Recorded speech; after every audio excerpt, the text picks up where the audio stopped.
Hola, feliz día. La tarde de hoy tendré el placer de recibir en Tomémonos Algo a una psiquiatra y psicoterapeuta. Ella se ha dedicado al estudio y la atención del complejo mundo del autismo. Es autora del libro El autismo en mi vida y al igual que yo es una mamá especial. Así que esta tarde desde aquí, desde Los Palos Grandes, en el restaurante Prana Juice Bar, tendré el placer de tomarme un rico jugo cold press con la doctora Ana Cecilia Márquez. En primer lugar quisiera agradecerle que aceptara la invitación a este espacio Tomémonos Algo porque sé que su tiempo es muy comprometido. Bueno, gracias por la invitación y creo que es importante estos espacios porque la idea es contribuir, ser nutritivo, poder ampliar información, quizás también dar apoyo en cuanto a las inquietudes que puedan tener otros, que de alguna u otra forma han vivido o están viviendo en sus vidas con alguna persona con trastorno del espectro autista o otras condiciones del neurodesarrollo, ¿no? Que siempre eso genera mucha inquietud. Gracias por la invitación y bueno, aquí estamos. He querido siempre conocer la experiencia de Ana Cecilia Márquez, madre, porque usted como profesional en el área psicológica, como experta en el tema del autismo, pues le tocó vivirlo con su hijo. Entonces siempre me ha llamado la atención que conversemos sobre eso, cómo fue ese transitar con su hijo, cómo comienza a manejar esto, el entorno familiar, cuáles fueron las cosas que comenzó a experimentar usted en ese momento donde comienza a transitar el mundo del autismo con su hijo. Ciertamente, cuando recibí el diagnóstico, lo recibí con mucha apertura, porque si bien como psiquiatra te podría decir que en los posgrados de psiquiatría no se hablaba mucho de autismo, era considerado un trastorno más del área neuropsiquiátrica. Sí. Y entonces no fuimos formados para abordar o detectar el autismo como ahora se habla, ¿no? Como ahora se logra. Entonces, bueno, ciertamente yo lo escuché con mucha apertura y recuerdo que escuché cada palabra de las personas que me habían evaluado a mi hijo y en mi memoria vienen imágenes, ¿okay? Recuerdo haber llegado a la casa con todos los papeles y haberle pedido a mi mamá escuchar abiertamente y atentamente lo que le iba a decir. Y recuerdo haberle dicho, mira mamá, lo que tiene Gabriel es autismo. Y para que él salga adelante nos tenemos que unir todos, porque es un trabajo que tenemos que hacer en familia, donde interviene no solamente el tratamiento médico, sino interviene un aspecto que es importante, que es cómo le vamos a cocinar, qué es lo que él va a comer, y tener mucha paciencia y tranquilidad para poderlo apoyar. ¿Qué edad tenía Gabriel? Tenía 2 años cuando eso. Yo en el momento lo tomé muy tranquilamente, muy serenamente. Conforme fue pasando los días, claro, tengo que decirte que cuando uno está en el área de la psiquiatría, uno tiene formación psicoterapéutica. Yo soy psicoterapeuta. Ajá. Y entonces, claro, yo no solamente era terapeuta de mis pacientes, sino que también yo era paciente de una persona que me trataba en ese momento. Y bueno, yo, por supuesto, ese espacio de trabajo terapéutico como paciente, fueron horas planteando mis inquietudes con respecto a Gabriel y la probabilidad de que tuviese alguna condición. Entonces, bueno, conforme fueron pasando los días, se suscita en las personas un proceso de duelo, Claro. confieso que lo tuve, pero lo trascendí rápido, porque tenía las herramientas. Aún así, yo creo que venía trabajando algunas otras cosas del duelo. De hecho, había perdido un sobrino años antes y de una forma, pues, unos duelos estaban transitándose en mi persona. Trascendí rápido ese duelo, recuerdo, me aboqué a ayudar, a apoyar a mi hijo. Y en ese sentido, pues sí, claro, como cualquier madre lloré, sentí un poco de temor, pero no fue igual a otras personas y no tiene por qué ser igual, cada quien tiene su tiempo psicológico. Ser psiquiatra de alguna manera ayuda. Claro, por supuesto que sí ayuda, aunque también creo que ayuda los aspectos que tú hayas trabajado en tu vida, porque puedes ser psiquiatra y no haber hecho psicoterapia. Hay psiquiatras que no hacen psicoterapia nunca en su vida. Pero el haber hecho un trabajo psicoterapéutico como persona también me ayudó a trabajar las elecciones de la vida, las idealizaciones. Ajá. O los deseos que tú tienes en la vida, o sea, vamos a decir un poco como las elecciones y los sueños, las fantasías que tienes de tu vida. Entonces, claro, yo realmente nunca me planteé que tener un hijo con una condición iba a ser una tragedia, eso no estaba en mi cabeza. Pero una vez que lo tuve, tampoco lo pensé. Entonces, claro, para ese momento yo trascendí rápido y me aboqué a ver el día a día, ¿okay? Pero nunca pensé en que mi hijo no lo iba a lograr, o que qué iba a pasar si yo me moría. No pensé en esas cosas. O sea, yo creo que en mi caso, yo me pensé más en, bueno, déjame entender qué es esto, porque como psiquiatra no lo había entendido mucho. ¿Qué significa tener autismo? Porque el que yo había entendido no era esto. No era el mismo autismo que yo había leído en los libros de psiquiatría. Y entonces ahí, pues... empezar a buscar los especialistas que le ayudaran. Sí, y entender que ya no se hablaba de autismo, sino de espectro autista. Y qué significaba estar en el espectro autista. Y cuando abrí el libro, me encontré con que ya no era el autismo que yo había aprendido, sino era un trastorno del neurodesarrollo. Y por allí, pues, como lo habrá entendido, que llegué al punto de escribir el libro que recientemente logré presentar. Entender que era un trastorno del neurodesarrollo me abrió otro campo y bueno, fui acompañando a Gabriel. Lo agarré y ayudé a mi familia a agarrarlo de la mano de la manera adecuada. Y bueno, la verdad que ha sido un camino interesante. Yo creo que hay que ayudar a las personas a verlo así. El camino es ayudar a otros a verlo así. Exacto. Y fíjese que eso de que los demás vean lo llevadero que puede ser, es algo que a mí me llama mucho la atención porque es lo que yo quiero hacer. O sea, yo quiero que otras personas vean que a pesar de lo inesperado y de la situación que se está viviendo, es algo que se puede llevar, es un camino que se puede transitar. Sí. Simplemente es aceptar y tener ayuda. Y ocuparse.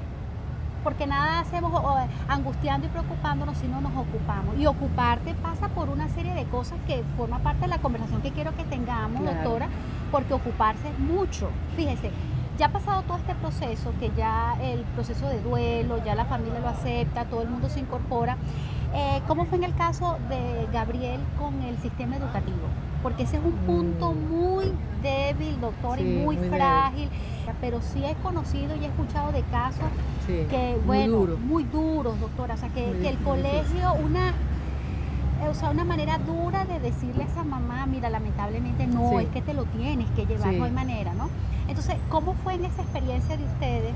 ¿Dónde inicia él? ¿Cómo fue el proceso en el sistema educativo para Gabriel? Ya has conocido el diagnóstico. Bueno, en principio te diría que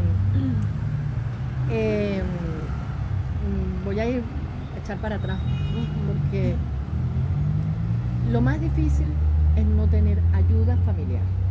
Ujú. ¿ok? Sí. En medio de ese camino he conocido mucha gente que hasta se divorcian, parejas que se divorcian, Ah, ¿ok? claro. Y que se echan las culpas y una serie de cosas. Entonces, la familia tiene, la pareja, los padres tienen que incluso revisar su relación y sincerarse cómo lo van a hacer. Eso es muy importante. Sí. Eso es clave para la Sí. sinceridad. Bueno, vamos a sincerar esta relación y este amor que vamos a potenciar para transmitírselo a nuestro hijo Es de una manera. prueba. Es una prueba de amor. Eso lo tienes, que el que no lo tiene pasa mucho trabajo, que las madres entonces, o en su defecto el padre que se hace cargo del hijo, porque también tenemos casos de padres, que la madre se va y deja al Sí, hijo. cómo no, total. Entonces una vez superada esa prueba, ciertamente viene la inclusión escolar. Ujú. Mira, la inclusión escolar es lo más surrealista que yo he visto. Ajá. Yo lo voy a poner surrealista. ¿Por qué surrealista? Porque a ti te dicen, estas son las leyes, estos son los derechos del niño, pero ¿qué cosa? De manera,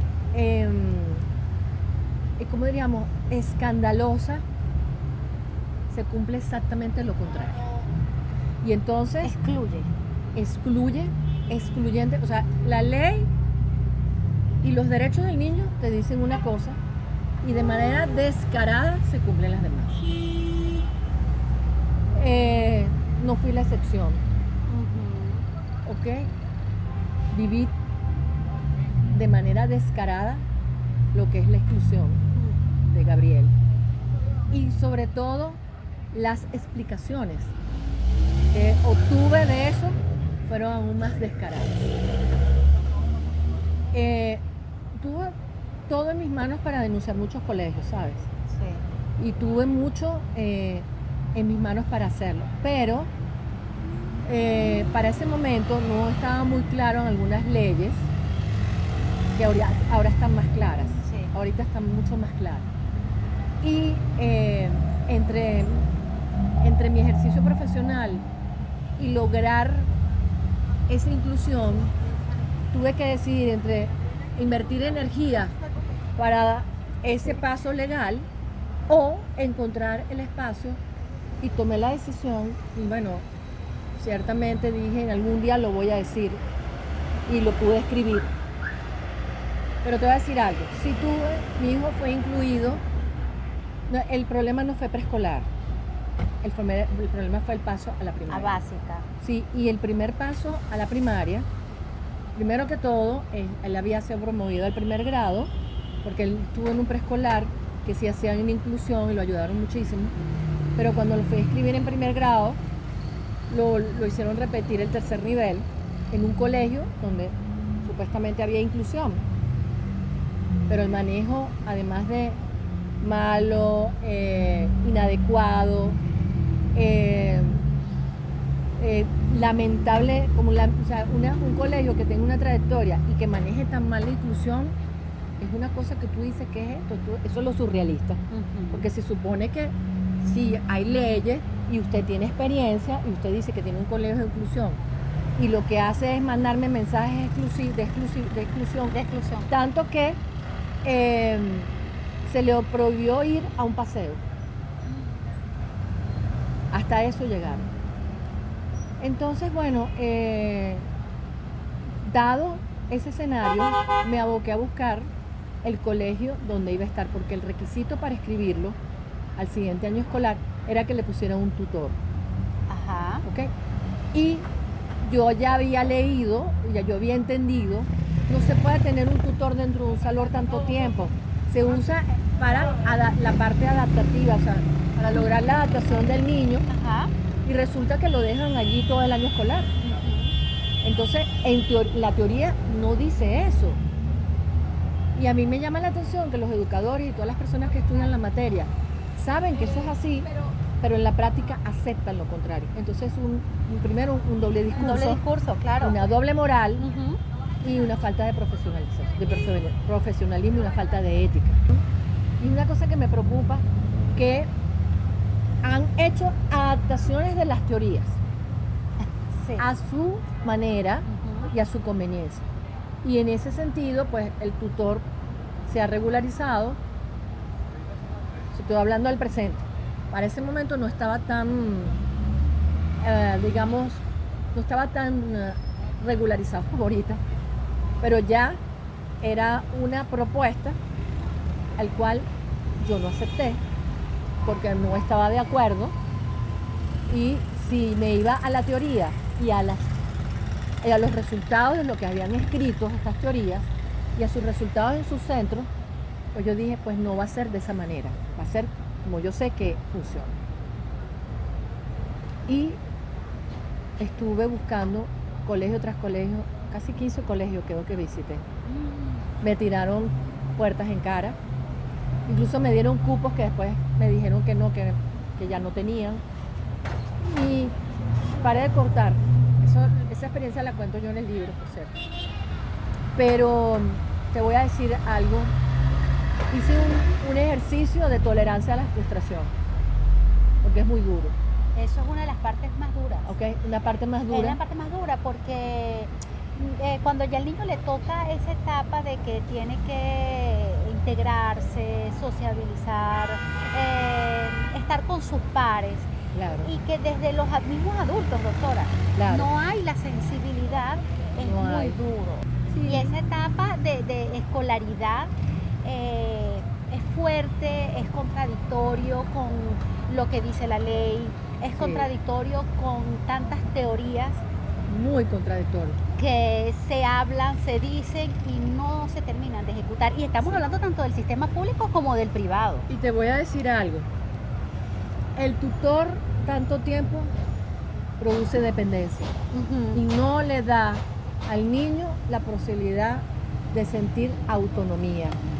No le ayuda a desarrollar el principio de sentir autonomía y de sentir que puede, porque siempre tiene ese bastón allí. Entonces, dado esa circunstancia, tomé la decisión de esperar. Ok. Y de esperar que fuese el lugar donde no solamente le abrieran la puerta, sino le dieran la bienvenida. Y ese lugar llegó. Claro, no es que toqué varias puertas, hablé con varias No personas. fue fácil. Y además, tampoco estaba buscando un lugar que tuviera un renombre. Porque también eso angustia mucho a las mamás. No, pero es que si no es un colegio así, asado, que tiene un renombre. Todo eso es falso, eso es mentira. Las personas que van a servir y van a hacer algo en su vida, lo hacen en el lugar donde encuentran el espacio que se afilian a ellos y que respeten sus derechos como personas. Y así fue. Me encontré con ese espacio, el cual llegó allí, le tocaba cursar el primer grado, pero por su edad, ¿ok? Lo pusieron en segundo grado y hoy en día está en quinto año de bachillerato. El año que viene se gradúa de bachiller. Allí ha pasado toda su escolaridad y ha sido la mejor elección. Es un colegio no tan pequeño, pero no tan grande, un colegio que a lo mejor tú ni conoces. No es hablar de un colegio X, es un colegio más, pero donde la inclusión se hace de manera armónica y coherente, donde realmente se cumple la teoría. Tendrán, por supuesto, sus debilidades como todo, porque nada es perfecto, pero se cumple coherentemente lo que yo sabía que era. Y hoy en día te podría decir, mi hijo tiene 16 años, y nadie puede creer que se mueve solo en Caracas. Él no tiene miedo, él sabe que está en el espectro autista, pero no le tiene miedo a la vida, no le tiene miedo a agarrar el metro, agarra camioneticas, sabe cómo manejar el dinero, porque tuvo que aprender desde la práctica, desde ver, desde no sentir que tenía a alguien apuntándole todo el tiempo, sino que observó, escuchó, fue apoyado y fue estimulado. Se fortaleció la Se independencia. fortaleció la autonomía, y la independencia. No tiene miedo. No es una persona que se expone al peligro, pero tampoco se le puso un techo. Claro, pero fíjese que ahí es muy importante, doctora, porque eso es concientizarnos en el hogar de que eso es un trabajo. Eso es un trabajo. Porque Gabriel no llegó allí llevando la terapia. Gabriel no No. llegó solamente allí que el No. colegio aceptara No. que él hiciera su escolaridad con una condición. Pasa por un proceso donde todos tenemos que incorporar. Podemos llevar, podemos trabajar, pero tenemos que tener conciencia los padres de que eso tiene que ser un estilo de vida. Es un Para estilo mí de es un vida. estilo de vida. Sí, es aceptar que somos distintos, Claro, pero de verdad. de verdad. No es que, ¿cómo voy a hacer? Si tiene eso, le va a pasar algo. No, tienes que creer en tu hijo. Sí. Y creer, por supuesto, en llevarlo a tal funcionamiento que puedas creer y puedas entender que él puede. Un buen consejo es asúmanlo en familia, intégrense en familia, repártanse y distribúyanse las responsabilidades porque es mucho más fácil de llevar. Y hay una cosa muy importante que es que escuchar a la persona. Ujú. Yo recuerdo cuando Gabriel tenía 12 años, él nos pidió, yo quiero moverme solo. Y yo le dije, y recuerdo, mi esposo y yo le dijimos, ok, vamos a prepararte para eso. ¿Ok? Y lo fuimos ayudando a moverse solo. Nos movíamos en metro con él, agarrábamos la camionetica con él, le enseñamos las vías. Como él tiene buena memoria, Ujú. él se aprendió las vías, las rutas, las estaciones del metro. Y yo creo que fue un trabajo que hicimos como de los 12 como hasta los 14 años. Él se mueve de los 14 años solo. Claro, tiene ya 16, tiene 2 años ya, por supuesto, no se le muere el niño en la barriga. Y este es un proceso que sigue. El proceso se Un sigue porque proceso que sigue. ahora está en la adolescencia Ajá. y ahora vienen las inquietudes de la adolescencia y después estará en la adultez temprana y serán las inquietudes de la adultez temprana. Pero yo no miro eso como algo inalcanzable. Primero porque no hay que mirar el presente. Ujú. El presente es el que hay que mirar. Si tú me dices, ¿recuerdas el pasado? Oye, sí, y qué bueno que lo recuerdo. Porque cada paso de él lo disfruté bastante. Incluso las partes más difíciles, cuando no hablaba, cuando no se sabía comunicar, cuando tenía las alteraciones neurosensoriales, cuando se alteraba por los ruidos, por los cambios de rutina, cuando teníamos que adelantarle la rutina porque no manejaba la incertidumbre. Todo eso lo recuerdo y me alegro recordarlo. Y hoy en día estoy disfrutando del adolescente, Ajá. de Gabriel el adolescente, con sus ocurrencias, la manera como ve despertar sexual, cómo ve a las muchachas, cómo sintió el cambio de su cuerpo. Eso fue increíble. Eso fue una cosa increíble. Esa es la otra parte que por otra parte, el autismo en mi vida parte 2 es la adolescencia. Doctora, fíjese que he visto muy gratamente cómo el cine, la televisión, a través de series, películas, vienen tocando como como con más frecuencia el tema de casos de personas con autismo. Por ejemplo, yo también viví la experiencia de que está la serie Atypical en Netflix, ¿la vio? Algunos capítulos. Pero Bueno, no bellísima. No, o sea, de verdad que divina. Fue como hasta una herramienta, ¿no? Yo lloré, me reí porque fue un personaje bien particular, pero pude observar en la serie las vivencias de una familia muy estructurada, Sí, muy estructurada, muy organizada. Bueno, y la lluvia nos hizo movernos a esta parte más cálida de Prana, que igual sigue siendo divino. sí. Bueno, doctora, entonces conversábamos sobre la serie Atypical, que hace referencia a la historia de un niño con el trastorno de autismo y la integración de toda la familia. Y así sucesivamente, hay ahorita muchas películas, muchas series que hacen referencia a esto. The Good Doctor. The Good Doctor, bueno, esa es la que consideramos que de repente exagera un poco porque hace referencia a un muchacho que también tiene una mente muy brillante, ¿no? Entonces, bueno, lleva como que a dimensionar un poco el personaje que él representa. Sí. Pero está El Contador con Ben Affleck, y así sucesivamente. Entonces a mí me empieza a llamar la atención dónde comienza el proceso de sensibilización. Lo que hablábamos al principio de la conversación. Cuando tú veas a una persona con autismo trabajar aquí o trabajar allá, o te lo encuentres cada vez más frecuente en el automercado, en la tienda, o que llega a ser tu profesor de escuela, Que lo acepten en los planes vacacionales, que lo acepten por en ejemplo. los planes vacacionales, no hay nadie normal. Se empeña. Se empeña. Se empeña, porque una cosa no es pensar, yo creo que es empeñarnos en que efectivamente. Es como cuando, disculpe que le interrumpa, doctora, es como cuando se piensa que las relaciones son perfectas.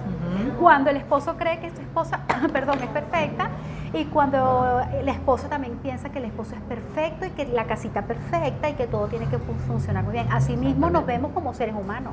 Sí, bueno, y realmente las personas no quieren entender que todo el mundo puede ser distinto, puede tener gustos distintos, respuestas emocionales distintas. La gente ya incluso no se casa porque no quiere buscar pareja, porque entonces tiene que ser el prototipo, no sé, debe ser el que diseñó en la computadora, porque no quieres tolerar ni hacer puntos medios. La gente se está viendo en un espejo y ve el producto de su perfección. Entonces, claro, cuando una sociedad es así, vamos a decir, tan unida al narcisismo, al egocentrismo, al narcisismo, al esnovismo, oye, es difícil. Sí. Yo conversaba en una entrevista también con una astróloga, ¿no? Ajá. Y ella me decía a mí, mira, el tema de las contradicciones del ser humano, Sí. porque cuando hacemos referencia brevemente en esta conversación, de repente con el tema político, que nos hemos quejado, de que nos han excluido, de que no nos toman en cuenta, terminamos siendo seres humanos que somos fríos completamente y excluimos a las personas. Sí, sí. O sea, eso es desde un educador, Mira, desde una mamá. Yo te voy a hacer una pregunta. Si ahorita en este momento entra una persona con trastorno del espectro autista por esta puerta Ajá. y empieza a preguntar, ¿y aquí qué venden? ¿Y eso qué es? ¿Y tienen algo sin gluten? Porque yo no puedo comer con gluten. ¿Y cuánto cuesta? Y hablan alto. Porque no tienen, hablan alto muchas veces y a veces no tienen filtro. ¿Qué va a pasar aquí? ¿Qué puede pasar con ella? ¿Qué puede pasar con él? Con los empleados. Con los empleados. Sí. ¿Estamos listos? Ven acá, ¿qué quieres que deseas?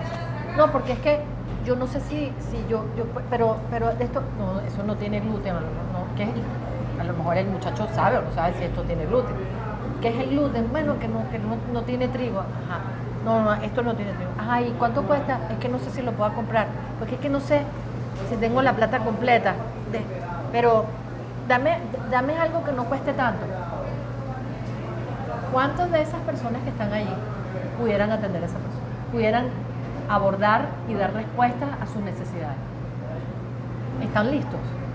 Pero O sea, si no está listo el sistema educativo, doctora. ¿sabes? pero si no está listo el sistema no está listo el educativo, no está listo ¿cuántas el- propagandas hay que digan enseñando a tolerar nuestras diferencias? ¿Cuántos micros humanizando al ser humano? Sí. Entonces, claro, nos hemos pasado la vida. Yo tuve una época en que me sentía un poco frustrada de ver que ha pasado el tiempo y poco se ha hecho. Sí. Pero dejé de mirar lo que nosotros no hacen los otros y decidí apoyar y motivar al equipo que trabaja conmigo en hacerlo. yo no voy a cambiar el mundo. Eso es imposible, eso es una postura más bien egocentrista, ¿no? No. Pero si yo puedo cambiar a los que están alrededor mío, ya lo he hecho bastante. Ser multiplicador. Ser multiplicador. Ser multiplicador de esta experiencia y multiplicador en nuestros hijos, de desarrollar esa nobleza, de desarrollar en ellos esa capacidad de entender que todos somos diferentes porque no hay nadie igual. Exacto. Nadie es igual y que bueno, nos aceptemos, nos respetemos. Yo tuve una experiencia también con Mauricio, en la misma escuela de música que asistió por muchos años Daniela, asistió él. Y no toleraba el ruido, yo no entendía lo que sucedía en ese momento y no toleraba el ruido. Entonces, cuando en mi experiencia con mi hija era vamos a sentarnos y ella atendía perfectamente todo, que era desde bebé, con Mauricio no pasaba igual, y para mí era más estresante, como los papás entrábamos al taller, entonces para mí era más estresante la cara de los padres que la situación que generaba Mauricio. Porque se molestaban porque él estaba interrumpiendo el taller, se molestaban porque había mucho ruido y eran incapaces por un momento de decir, si no sé lo que sucede, algo está sucediendo, mira, no, una frialdad completa, casi que bueno, por favor te puedes salir de la clase para que mi hijo siga disfrutando esta, ¿no? Hasta que decidí retirarme. Después de tener una experiencia plena y divina y además que es una excelente escuela, no fue el tema con los profesores, sino con los papás de la clase. Sí, bueno, pero porque me tocaba enfrentarme al mundo de estar allí con mi hijo, con una condición, con los demás padres que sus hijos no la tenían. Pero yo no podía estar allí porque claro, pero entonces ellos allí estaban como perdiendo su tiempo. Los que no manifestaron claramente que era una escuela de inclusión, era la escuela. La escuela tiene que decir, bueno, mire, ¿usted quiere creer? Bueno, esto es una escuela de inclusión. Así que su hijo va a compartir con niños que tengan condición y bueno, van a aprender, va a ser multiplicado, pero quiero que lo sepan. Claro. Y en muchas escuelas no lo dicen. Para que no dejar de llenar la matrícula. Claro. Y ese es el tema de la sensibilización. Yo creo que es lo más crudo, doctora, en este proceso que todavía eso está. Eso es trabajoso. Yo igual que usted, yo quiero hacer agente multiplicador de esto en mis hijos, de reforzar en ellos eso, y bueno, aportar mi granito de arena con respecto a esto porque hay que hacerlo. Doctora, mire, el tema actual, el contexto actual. Por lo general, los niños con este tipo de condición, cualquiera de las que sea, necesitan la atención de sus terapeutas. Necesitan sus terapias de lenguaje, conductuales, ocupacionales, las que sean. El contexto económico actual. Hay casos hasta que el niño necesita dos sesiones por semana. Hay casos en que no. La situación actual. Esa madre o ese padre, esa familia que no puede ya cubrir esto de la misma manera. Que de hecho he conocido casos que me han comentado, me dicen, mira Carolina, no puedo, mira, tengo demasiados gastos, tengo que sacrificar aquí. ¿Qué puede usted decirle a sus familias? ¿Qué podrían hacer? Bueno, lo primero es hacer prioridad. ¿Qué es lo que más necesita realmente el niño? Y si ya el niño estaba en terapia, los padres saben cómo guiar ese mismo dinámica en sus casas. Siguen haciendo las terapias en sus casas. Porque si ya han estado, tú puedes pedir al terapeuta que te enseñe una rutina y tú lo continúas en tu casa. Pedir como una asesoría general, digamos. Sí. Mira, lo tengo que atender soy yo, dame unos lineamientos. Sí, puedes, no lo vas a hacer probablemente igual, pero mira, ahorita tenemos que adaptar todo lo tenemos que adaptar en virtud de no dejar desasistido a nadie. Entonces, mi recomendación es que hablen con sus terapeutas, planteenle la situación, ¿ok? Para buscar puntos medios. Por ejemplo, yo que estoy en el área pública y en la privada, yo me manejo, los mando para la pública, el que puede, buscamos puntos medios. Pero en cuanto a las terapias, el lema es hablar con el terapeuta, plantearle que no lo va a poder llevar todas las veces, pero que le dé la rutina de trabajo para trabajar en la casa. Que no sea una excusa. Que no sea una excusa. Que no sea una excusa, No, no, porque la yo excusa- creo que así como estamos sobreviviendo a No, otras claro. muchas cosas, Claro. ya no puedo acceder a este servicio, ya no puedo consumir tal Claro. cosa, ya no puedo tener esto, buscarle la vuelta, yo también creo en eso. La excusa no puede ser No que puede no tengo ser. dinero. No. Y no tiene terapia. No, eso Entonces eso- lo desestructuré. No, eso Sí. no.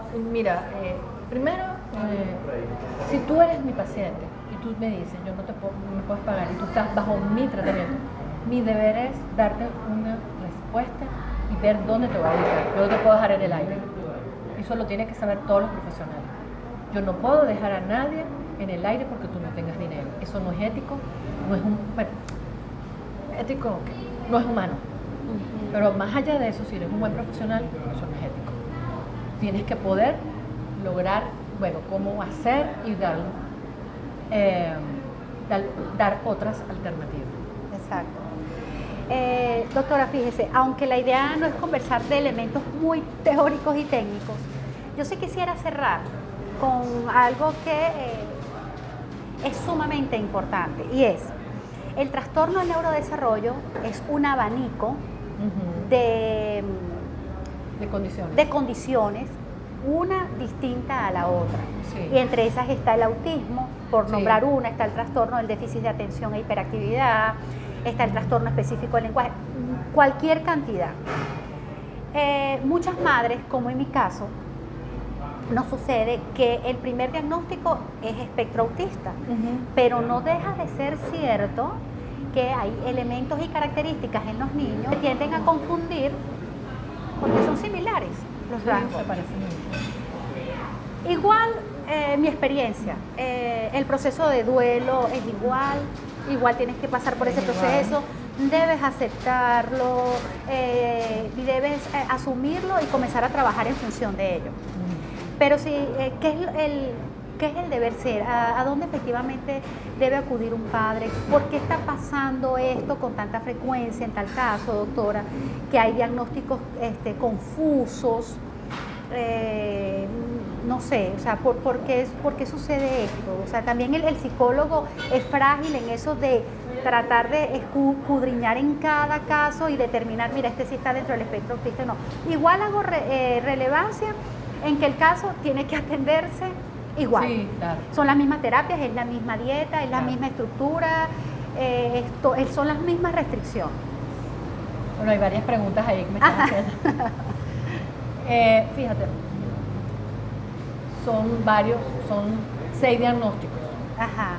6 diagnósticos cuyo origen es un trastorno del neurodesarrollo. ¿Ok? Es decir, algo pasó en el neurodesarrollo en diferentes partes del cerebro. Entonces, si es en el área motora, se produce un trastorno motor. Si es en el área cognitiva, se produce un trastorno del desarrollo de la inteligencia. Lenguaje. Si es en el área de la comunicación, si es en un área específica mucho más grande que abarcan varias áreas, el trastorno de déficit de atención con hiperactividad, y si son varias áreas, es el espectro autista. Mira, es un diagnóstico médico, ¿ok? Nadie más que el médico es el que puede hacer ese diagnóstico. Los psicólogos y los demás profesionales del equipo multidisciplinario lo que hacen es impresión diagnóstica y ven síntomas atípicos que alarman y que deben buscar la ayuda médica para hacer el diagnóstico. ¿Por qué es más fácil diagnosticar autismo? Porque precisamente se ha potenciado más la idea de informar en el área del autismo más que de los otros. Ajá. Entonces, la idea es que un niño que aletea, que camina de puntillas, que tiene mal desarrollo de lengua, ya está, eso es el espectro.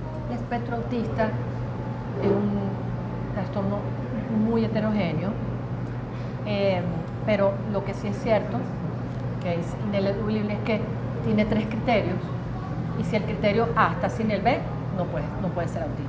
Tiene que cumplir los criterios que dice el DSM, la clasificación que es del DSM-5, y hay niños que tienen el criterio A sin el B, hay niños que tienen el criterio B sin el A. Entonces, para poder realmente estar claro, tiene que ser una persona que tenga la pericia, la experticia, ¿ok? Y que no se apresure demasiado. Porque además, si ya tiene claro que hay un trastorno de neurodesarrollo, pues ya hay muchas cosas que hay que hacer. Claro. Bueno, ciertamente, sí, yo prácticamente allá en la unidad, que todos los niños llegan con el diagnóstico de autismo, todos. Oye, en la privada también me comentó usted. Y en la privada también, entonces, sí. Bueno, toca como que chequear bien, porque sí, el que tenga uno u otro diagnóstico también, si bien se hacen, hay puntos en común en cuanto al tratamiento, en cuanto a otros aspectos terapéuticos hay diferencias. Okay. Sí hay diferencias. Entonces, por ejemplo, un niño con un trastorno motor no necesita destrezas sociales. Necesita unas destrezas, pero no necesariamente las sociales. El niño del espectro autista sí. Y así, por decir algo. Sí, porque cada caso es completamente distinto. Sí. Lo que le sugería a los padres. Bueno, los padres les sugiero que si tienen dudas, esto es muy importante, si tienen dudas, están en su derecho a buscar otra opinión. Claro. Todo su derecho. Yo creo que hasta te digan que no, te digan que sí. Sí. O sea, cualquiera. Siempre es bueno buscar otra opinión, sí. Siempre es bueno. Y se queden con quien más se sienten cómodos. Eso es un buen consejo. La empatía de papá, de mamá, se queden papá. Con quien se sienten más cómodos. Y del niño. Porque generalmente donde se sientan más cómodos, vamos a suponer que la persona quizás